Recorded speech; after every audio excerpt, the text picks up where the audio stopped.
najis. Kemudian ada sebuah riwayat atau sebuah hikayah yang mengatakan tuh kalau nanti anjing itu bersilangan sama manusia.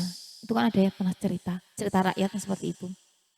Tapi ternyata di sebuah hukum itu ada, tapi itu bukan hukum yang digunakan untuk keseharian. Jadi mungkin ada, tapi jarang kayak gitu.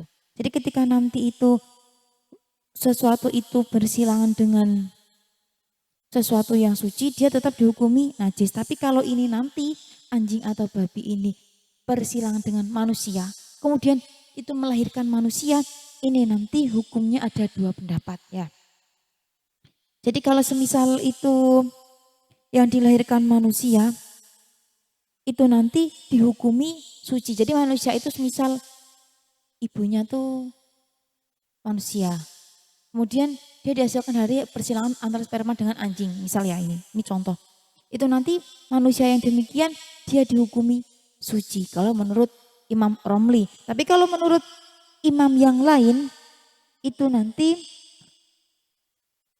dianggap najis yang ma'fu menurut Imam Ibnu Hajar. Jadi ada dua pendapat kalau hal demikian.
Saya lanjutkan.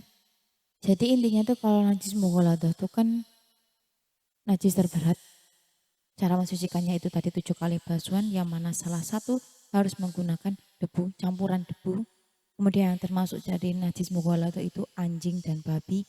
Baik itu daging, bulunya, kulitnya semuanya najis. Air liurnya pun seperti itu.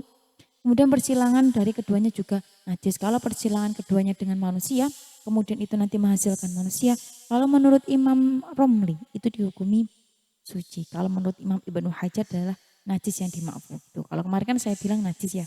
Ternyata saya kaji ulang itu hukumnya suci. Gitu. Kalau menurut Imam Romli, kalau menurut Imam Ibnu Hajar itu najis yang dimaafkan. Jadi yang dimaafkan gitu.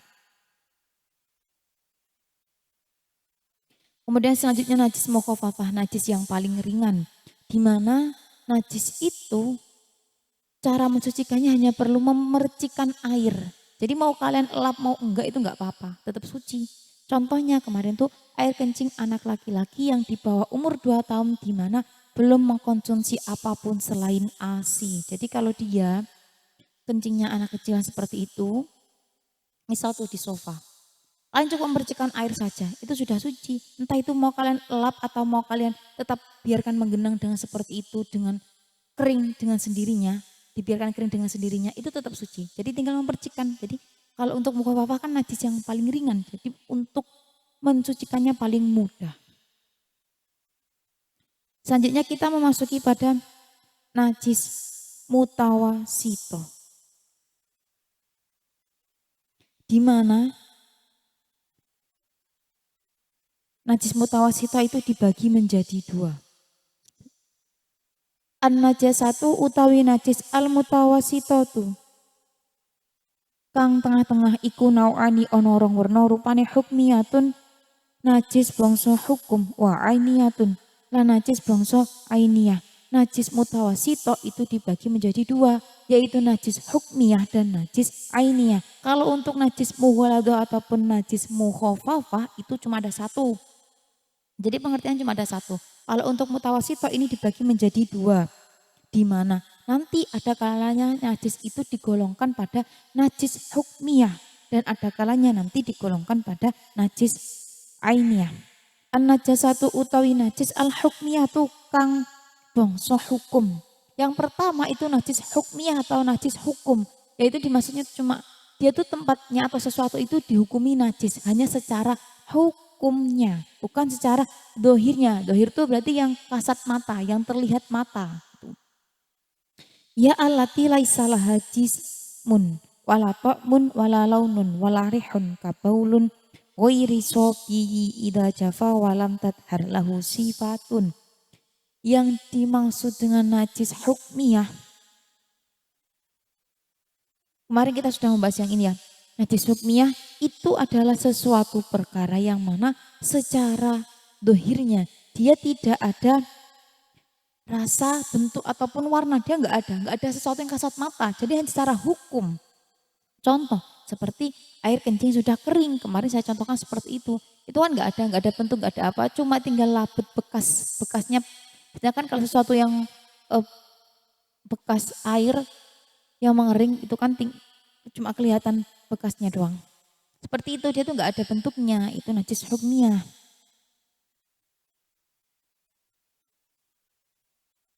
Toharatun najasatin hukmiyati. Kemudian tata cara untuk mensucikan najis hukmiyah yaitu tadhuru bi ghusliha bil ma'i walau maratun wahidah. Dengan cara membasuhnya dengan air meskipun hanya satu kali basuhan. Jadi airnya harus mengalir. Kalau untuk mutawasito cara mensucikannya itu dengan cara dialirkan kayak gitu.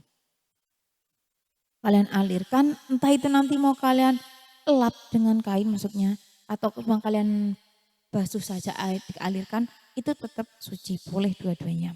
Yang penting kalau mutawasito itu airnya dibasuhkan kayak gitu. Meskipun satu kali apa. Saya lanjutkan pada pembagian yang kedua yaitu najis ainiyah. An-najasatu utawi najis al-ainiyatu kang bangsa ain. Hiya najasatul ainiyah iku allati najis laha kang iku kedue allati jirmun utawi bentuk au tokmun utawa rasa au launun utawa warna au rihun utawa ambu kalau iti kaya tayi warosi lan tletong wadami lan getih wal qayhi lan nanah wal qayhi lan utaw-utawan wal muskiri lan perkara kang mendem wal ma'i'i lan perkara kang cuwer wal madi lan madi wal wadi lan wadi wal maitati lan batang bijami'i ajzaiha kelawan sakabehane pira-pira juse maitah ila maitatal adami kejaba badangi anak Adam wasama kilan iwak loh wal jaro dilan walang walabani hayin lan poane hayawan kang urip layuk kalu kang ora kena den pangan apa lahmuhu dagingi hayin wairol adami sakliyane anak Adam wal juz'i lan juz al-munfasili kang pisah opo juz minal hayawani saking hayawan al hayyi kang urip wairol adami sak liyane anak Adam wasamaki lan iwak loh